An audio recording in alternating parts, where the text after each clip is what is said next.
અમરેલીની લાઠી પાલિકામાં ત્રિપાંખીયો જંગ જામશે।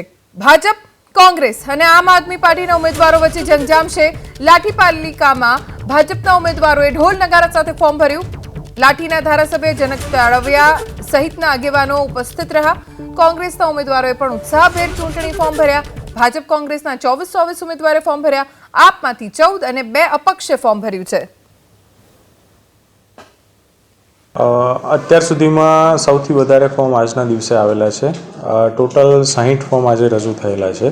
અલગ અલગ ત્રણેય પક્ષ આમ આદમી પાર્ટી, કોંગ્રેસ અને બીજેપી તરફથી ફોર્મ રજૂ થયા છે તથા અપક્ષના પણ 2 ફોર્મ રજૂ થયેલા છે।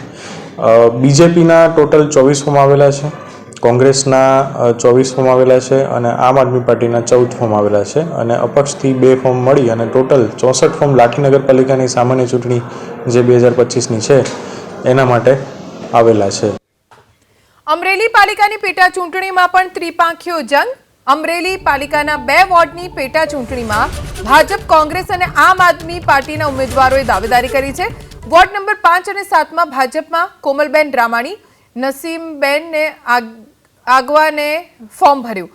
વોર્ડ નંબર 5 અને 7માં કોંગ્રેસમાંથી માધવીબેન અને પ્રેમિલાબેન રોકડે કરી દાવેદારી।